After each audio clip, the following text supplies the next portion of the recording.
Hello and welcome to KXAM Plus. I'm your host, Esmeralda Zamora, and I'm here with our space expert, Eric Henriksen, in our rocket ship to take flight on this new topic that we're going to talk about. The launch pad of ideas. The launch pad of ideas. Eric, how you doing? I'm good. I'm happy. This is way too much information for anyone, but this is the first day in a long time that I'm not doing reporting today. It's a I nice just get to break, focus right? on this and then this huge project I have for the end of the month. And I got to breathe today. It was so nice. Drink some coffee. Had some coffee. I did go through some editorial meetings and stuff, but it was nothing. I've had a much lighter day. I've had some really busy days lately covering some really interesting topics. Yeah. But today I get to focus on space and I get to focus on a major project that is the timeline's ticking up on me, and I'm due 4 minutes of scripting today. So. Well, this topic that we're talking about obviously is Artemis 2. Yeah. We've been discussing Artemis So I'll give you a whole launches. backstory before we get started, all right? So Artemis 2, which is our return to the moon, I had planned for all of today to be talking Artemis 2. I was like, we're going to do a whole Artemis 2 episode. We haven't done an Artemis 2 episode that's just focused on Artemis 2. This amazing mission, returning humans to the moon. We're going to go in orbit of the moon. It was supposed to happen this week. And then as I start digging in, it got canceled. It gets delayed. It got delayed. I don't say canceled. It got delayed. Let's be clear. It got delayed. You got to check my story today. It got delayed. So this happened yesterday. If you're watching this, Tuesday, February 3rd is when this event occurred where they decided to delay this launch by a month. So all my plans, which were obviously way more important than the multi-million dollars that have gone to the Artemis mission, up in smoke. But we can still talk about Artemis 2. And we can talk about this delay, what this means, just the future of space travel, this whole thing. I still have a plan. There's a Yeah. plan in place. And My you know, plan has it's changed. not just Artemis 2. There's Artemis 3 after this and then much more plans So many Artemises. Artemis High? To come- It's a god's name. I to don't know. follow, right? Follow, yeah. So Artemis 2. Should we do backstory? Let's do a backstory. What is Okay. Artemis, first So, of all? Artemis is NASA's big mission to return to the moon and then beyond to Mars. I have a lot of energy. I've only had 2 cups of coffee, people. Usually I'm like 3 in at this point, but today I got a lot of jazz going on. So I'm thinking about the 2 cups of coffee now. But Artemis 2 is the mission to go orbit the moon. So we had Artemis 1 where we launched a ship to orbit, nobody on board. Artemis 2, 4 astronauts on board. And then Artemis 3, instead of just in orbit, we land on the moon. So this is the video NASA showed yesterday with 5 hours to go before they were like in the T-minus area. And As you can see, it didn't go anywhere, right? that was the moment they were like, kill it. We got Kill it. to delay this thing. It's not, something's off. We can't keep launching. So that was literally this moment. I pulled this video and they were like, this is the moment they made that decision. So Artemis 2 takes us to the moon, takes us back. It's got a lot of cool details to it. And then after that, we go to Artemis 3. And Artemis 3, we land on the moon. It's the first time since the 70s for either of these things. Can we talk about cool things about Artemis 2 first, and then we'll dive into what happened, what went wrong? Yeah, what is the goal for Artemis 2? I have been reading up on it and following, but it's kind of hard to understand what they really, really are trying to do with this. It's all about testing to make sure everything works, which is why this delay is so Clearly, it didn't ironic. work. It's to make sure that this ship, when it goes out there and it comes back, that I'm doing the hand movements again. Let's see them back. bigger. Let's see So, them bigger. You can go to the big camera. Go to our space camera. These big, so it goes out. You actually have on our website, kxan.com, there's a photo that shows the path. But as it goes out and orbits the moon, I see it is going so deep into space that there's a lot of technology that hasn't gone out there before, including people. And they want to make sure that all that stuff survives that trip. So, there's the orbital path, you see. So it goes up around Earth a couple times and then zips over to the moon and then zips back and check out all of our beautiful ads and then zips back here and comes back to Earth and then lands on Earth. They had to test all this stuff. Kind of like a figure 8 around. Right. The last time we went to the moon, Commodore 64s were still a thing. Yeah. I don't even know if they were out yet, honestly. We were in a really early computer phase. So we're testing computers, we're testing technology. One interesting thing is, the old missions to the moon, we used radio waves to transmit information. Wow. We're using lasers now. So that's different technology. And one of the things with the lasers is there's going to be communication blackout periods. That happened before, but they won't be able to send data until these lasers can align with Earth satellites. So we're going to send information with lasers much quicker, much larger amount of information we can send compared to radio waves. Communications are quicker. Everything's quicker with lasers. So they have to test that system out. They have to test out, can people survive that deep in space? Does this ship work that deep in space? One of the cool things about this mission is that based on that orbital path we showed you, it doesn't actually have to burn its engines on the way back. Once it's kind of kicked off its travel and launched towards the moon, the gravity of the moon sends it right back to Earth and it can land again. So if there was an engine failure after it got into space, after it started going towards the moon, wasn't a problem. It's not going to be a problem. This mission's been delayed till March. Yeah. So it's not that far away. We'll talk about that more in a minute. But it can come back. So it's testing that out. It is the first time a non-American has been to the moon. There's a lot of firsts in this. There's 4 people on the crew. This is the first time there's a 4-person crew also, which I didn't even mention in my article. Usually there were 3 people before that. So first time a non-American, a Canadian of all people. Just being silly, guys. I actually got to meet these people at South by last year. It was really cool. I was watching that video. I was confused. They're here, but they were supposed to leave, and you already talked to them. Yeah, they came in like March last year to do we're doing Artemis 2. And I met them for like a hot second. I'm gonna say I met them in the way like chatted I with met them. Keanu Reeves at a restaurant one time, and you like wave at them and they say hi and then they walk off. It was like that. I talked to more of the NASA communications people for a while. I was like really, being a nerd. But first non-American to the moon, first woman to the moon, first person of color to the moon. Pretty cool. Lots of firsts. Lots of firsts with her. So they're setting, they're going into orbit, and then the next mission elevates that to the first person of color. And I'm not sure there's any non-Americans on that flight, but landing on the moon, stepping foot on the moon. So these are like big historic milestones. I feel like people haven't cared as much about this that they should. I know. The last time that we even stepped foot on the moon was years ago. 1970s. People, we're going to the moon. Like, we're finally going back, and this time we know we're going to be there. We're paving the way to the future of the human race right now. So be excited, but we're going to delay it a month. Because we are not ready. We're not ready. So let's talk about that. So this is the first time this rocket system's been used to travel to the moon, or it's like the second time it's ever launched, period. And it's a huge rocket. It's huge. Look at those videos. It's a giant rocket. Have you ever stood next to one of these big rockets? No, but I am thinking of touring SpaceX in a few months, and I want to stand right next to one of those rockets. Have you been to Johnson Space Center in Houston before? No. Really cool. You get to walk around these big rockets.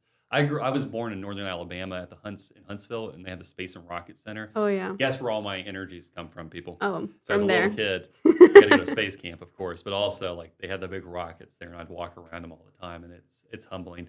Now, admittedly, I was like 3 foot tall. I'm double the size now, but it was. I still bet really you're impressive. still teeny tiny. Still teeny tiny next to some of these rockets.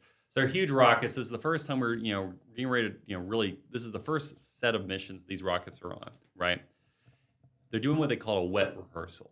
This is a few hours ago. Sort of a test, right? It's a test, but they're pumping in liquids. They're pumping in fuels. They're pumping in juices. They're trying to make sure everything's going, testing air pressure. They're doing like everything they can while the rocket was on the launch pad. It got moved out there last week or the week before. I think it was the week before.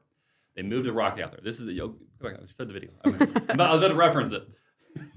They moved it out of its storage tank. They were taking it out onto the launch pad. This is over a few weeks ago. And then they were like, okay, time to do this wet rehearsal. And they started going through all these things, and they found a liquid hydrogen leak. Oh, wow. They wouldn't have found that unless they drenched this rocket in water. No, it's called a wet dress rehearsal, not because they're covered in water. It's just like they're actually using like the fuels and the fluids. I thought it was like when you're checking if a tire has a leak or something, you just put water on it. That's actually a very good reason to call it that, but that's a very fair. I totally get where you're coming from. Not why it's called that. It's called a wet dress rehearsal because they're like actually using the fuels and stuff. And they're not quite, it's like a dry run where you don't turn the lights on. You just have an empty stage. Not a full rehearsal. Yeah, this is like the partial. closest you get. Like it's like a rehearsal without sending it up. Yeah. So they did this rehearsal. They were checking things, and they found this liquid hydrogen leak. And past tests showed that this was in the same kind of location that had other leaks. And what could that possibly impact when they do take flight if they don't treat it? Could explode. Thank goodness they did not go on that mission. Yeah, which is why you do all these tests, Yeah. right? So it's this hydrogen they're working with, this hydrogen, liquid hydrogen, it's the tiniest atom, period, right? Ever to Period. exist. Hydrogen, you look at the periodic table, it's number one for a reason. And so it's very, very tiny. It moves around. They like working with it because it's high energy, but it's, and we're going to show you one of the guys from NASA talk about that in a second. But because of that, it's just hard to work with sometimes. So they did this dress rehearsal, tested all the systems, and they found this issue. This wasn't the only issue, though. They also had some issue with communications equipment on the ground crews. No radios this time. Yeah, these were radios. These are they were? on the ground radios, not the laser system. Laser system works. This is the on the ground radio system, like, hey, Communicating. Jerry, it's time to move the astronauts and put them in the rocket kind of communication system. It's that stuff. They also had an issue with a pressure valve that they just replaced. This is on the capsule. Wow. And that they had to retrofit. And these are more like, those kind of things were like they were working on, they're pushing the timeline back. Yeah. The liquid fuel, they're like, we need to triple check that because that's a big deal. How many checks is the right amount of checks for something like this? Until it works consistently every time. Multiple I don't times? think there's a number. I think it's you keep working the problem, and then once you've solved the problem, you work it Try again. it again. You work it again. You keep working it. And up to this, and that thing is, though, they've been doing that with these rockets the whole time. They're building them. You're building something completely new because it has completely more. It's more trying to do more than everything before it. Yeah. And we have new technology and new materials, new types of fuel. They're doing, rocket fuel is different than hydrogen fuel, right? It's like these are all this nuanced. What I'm saying, but generally, what I'm saying is like you're building all this new stuff. You have to keep testing and testing and testing and testing and testing, and then if it works, you keep testing again to see if it fails. You have to constantly test if it fails, and unfortunately, this has failed, and so they're trying to make sure they get it, figure out what's going on, get to work in the proper way. So more testing from them on this rocket until... Even though they fixed it. They fixed this before, but they want, you don't want to put people in there. Yeah.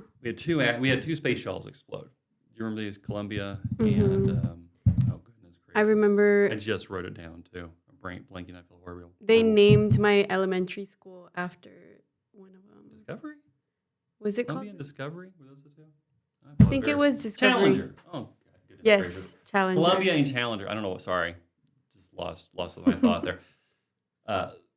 Those both, one exploded on the way up and one Columbia Didn't even make it. disintegrated on the way down. Oh, It had- really? Yeah, it had a heat shield. If I remember all the details, it was like a piece of the heat shield fell off and was damaged. And because of that, it couldn't withstand the heat of re-entering the atmosphere. And Was Artemis 2 set to take people, or was it just yes, going to go this around? Artemis 2 was 4 people. Artemis 1 was no people. Yeah. Artemis 1 launched. Artemis 2 is 4 people. Yes. So with that in mind, they do not want to put people in a rocket that they aren't sure is going to make it back. Yeah, don't even risk that. If you look at space, let's talk about safety for a second. If you look at the history of space travel, there are like 3 incidents. There's Columbia, Challenger, and then Apollo 1, where Apollo 1, they were doing tests on the ground, and there was a fire, and the astronauts died. They were in the rocket while I was on the Yes. ground? It was Wow. they were just doing some tests, and an incident happened. So we've only had really like 3 instances. Space travel, for the most part, Has been around for years, too, for yes, us since to the only have 50s. 3. Very safe. Very safe for the most part. Because they constantly do stuff like this. They're constantly doing checks and more checks and extra checks and double the checks to make sure everything is smooth. Yeah. Well, so anyway, who did you talk to? NASA, that's what they get that. You mind reader. Got too dark. NASA held a press conference yesterday. I selected some answers they had to some of these questions they were asked. They kind of explained things in a little more detail and a little bit more broad. Let's look at what they had to say about this. This is about 2 minutes of answers I picked out here. Just take a look at what NASA had to say about this delay. I think it's clear based on what we saw in real time, we're now targeting no earlier than March for Artemis 2 launch. The Artemis 2 astronauts have been released from quarantine.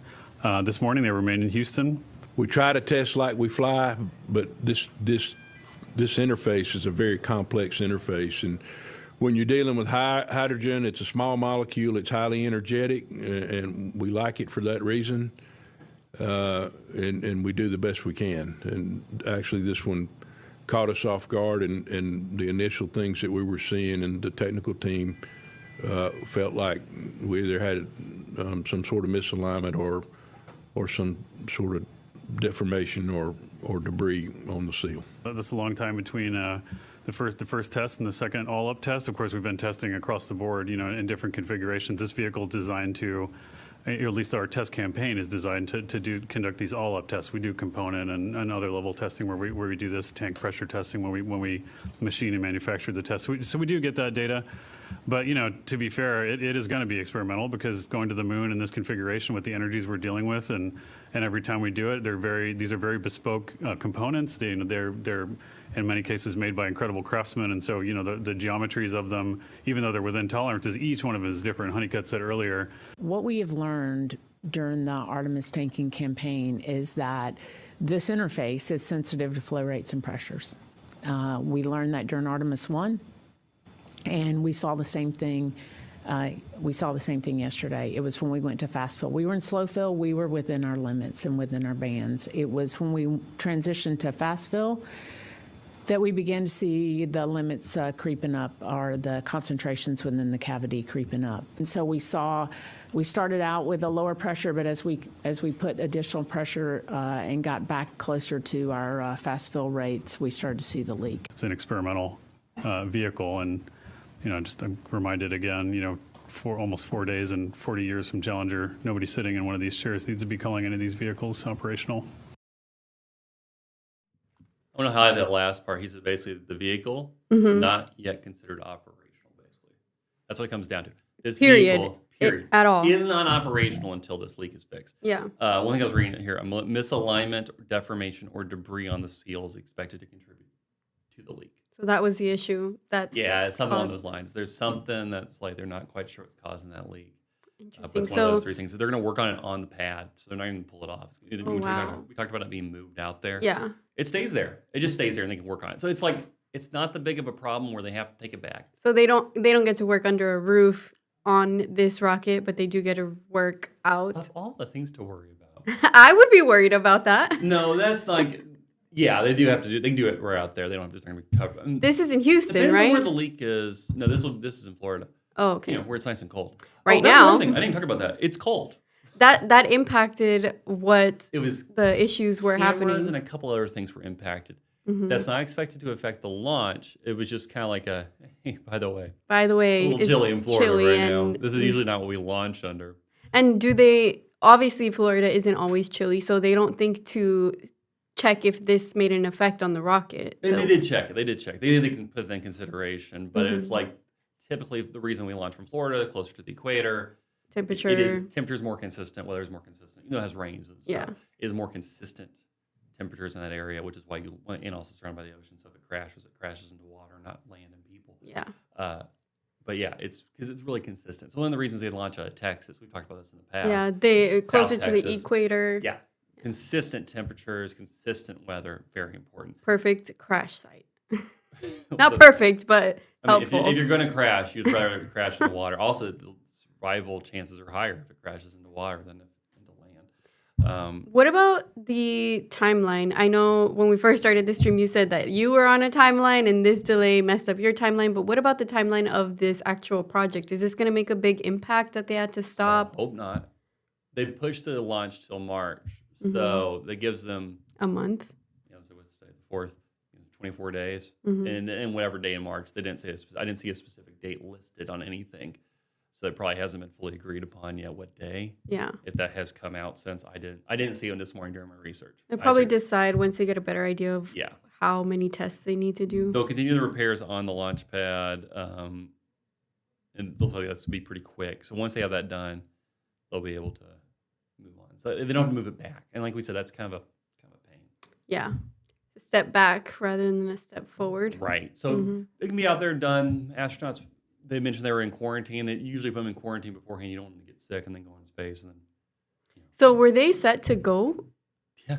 They were like They were ready. They launching said goodbye. Saturday? They did Was it- everything. yeah, the 8th, I think was the date, original date.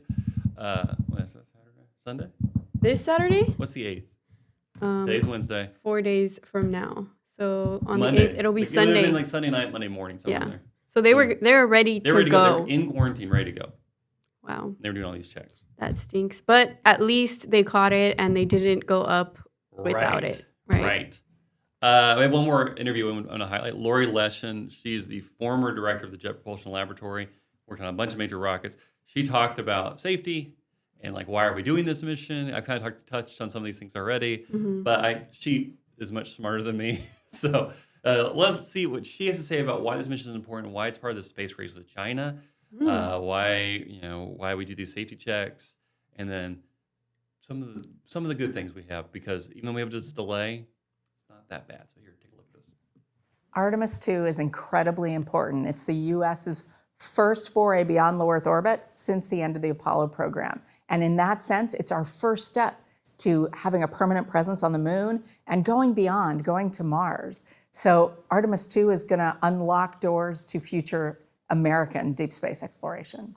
Artemis II is similar to Apollo 8 in that it's a test flight of our hardware around the moon, and it's going to give us that view back at the moon and the Earth that is so inspiring from Apollo 8.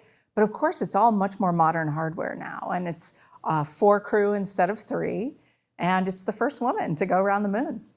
We have big ambitions in deep space. The moon is really just the beginning. It's a really important first step. Artemis II tests our hardware. Beyond that, we'll be back on the surface of the moon. And then from there, with what we learn and what we demonstrate and what we build, then it's really time to look on to Mars. And Mars becoming a destination for humans in our lifetime is so exciting, and Artemis II is the key to making that happen. Having human hands, human hearts, human eyes on other planets is still a compelling thing, even though robots are great, and I love a good rover. But what humans can do in just a few minutes outstrips what even our most capable robotic rovers can do. So being able to really explore deeply these other planets and being able to settle other worlds, that's going to take humans. So in some ways, we're in a new space race right now. China has set its sights on the moon and Mars as well, and in some ways is even ahead of where we are. And so we're both racing to get our representatives on the surface of the moon by the end of this decade. It's a really important moment to say what values are going to lead us as we settle other worlds. And so being first is important. Being there for the long haul is even more important. Crew safety is the most important thing on a crewed mission.